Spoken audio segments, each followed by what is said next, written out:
This was the original house that we moved into that was on this property.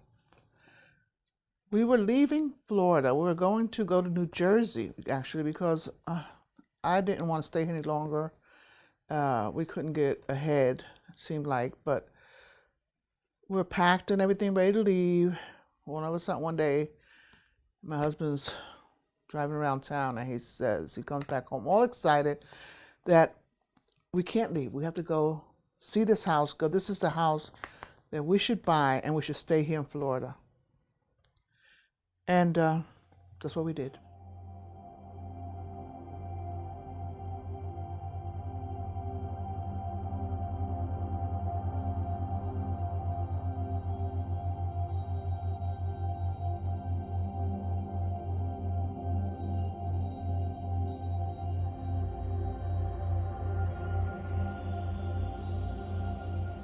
I remember it very clearly. 16-year-old kid, a long week of school, and it was just me and my mom at the house on that day. My brother was out of the house with his friends, and so was my sister with her friends, and my father was working the graveyard shift at the shipyard.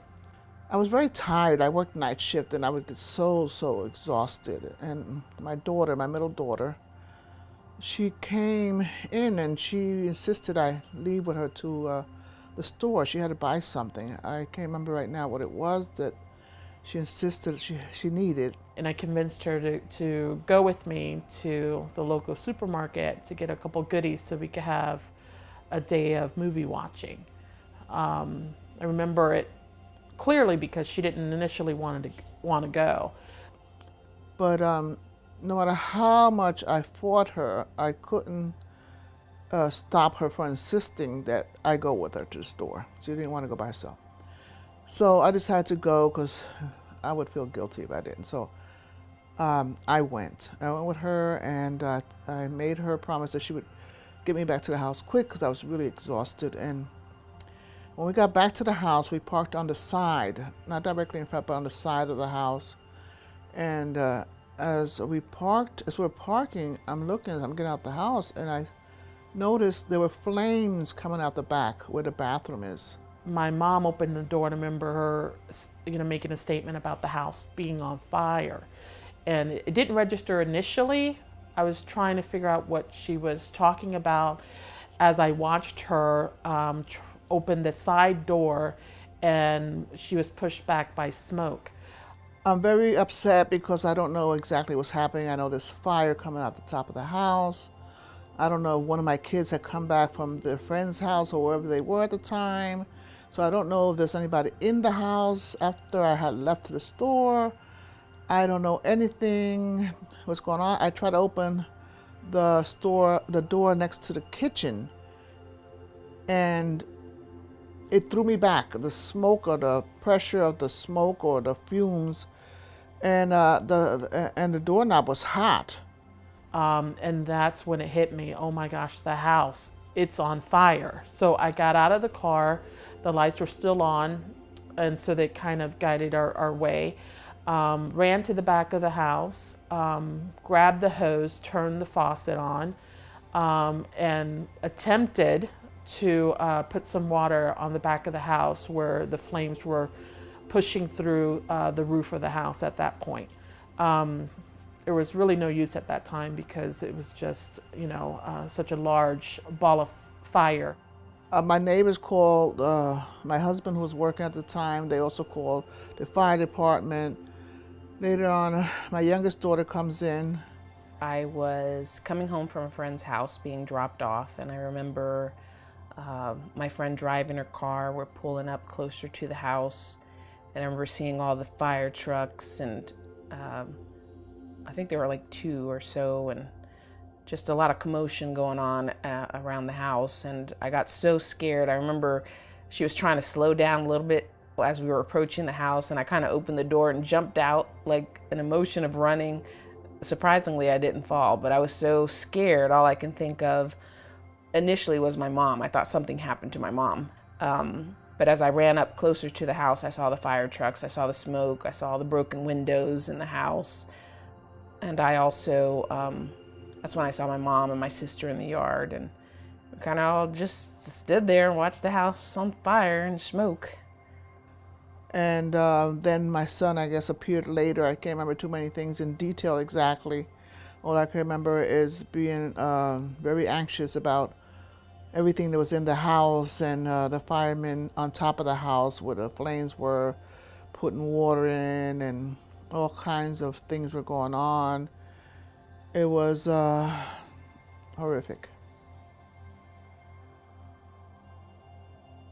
We had to make a decision on where everyone was going to stay because, of course, our house was in a bad state. The kids went to stay with their friends. Me and my husband, we stayed there for a couple of days. The only reason why we didn't move right away was because we had a garage that was separate from the house that was full of valuable equipment that my husband owned, and we didn't want to be robbed, so we stayed there as long as we could. Then we had to get an apartment down the street from the house, and we moved in there with the kids and everything. We stayed there for a little while, and as soon as we moved in, a couple of days later, we were robbed anyway. So that's what happened.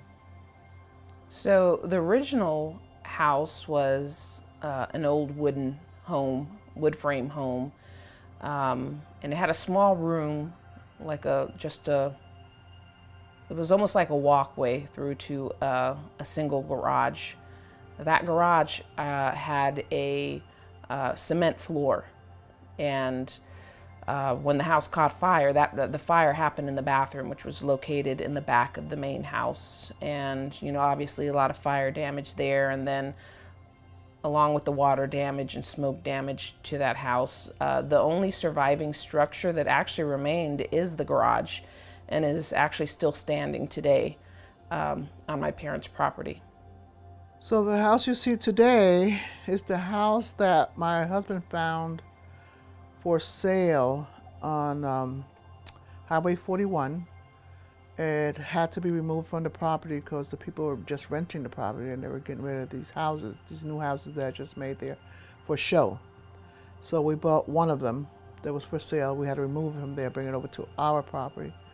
And we hired this company called the Night Movers, and they brought it over from 41 and brought it over to Maydale and set it up for us. As I reflect back, and I have two children, and I talk about it actually quite a bit to them, about the value of things.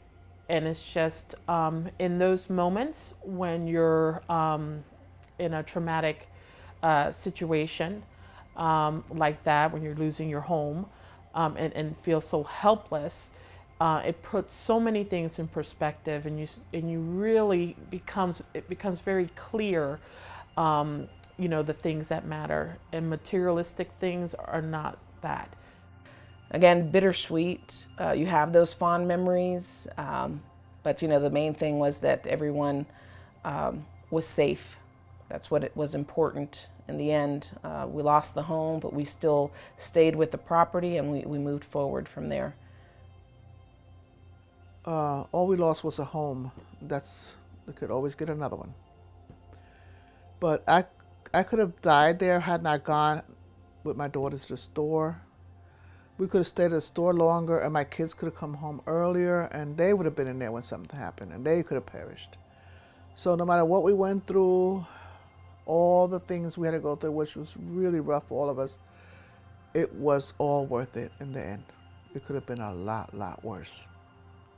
So we have a lot of things to be grateful for.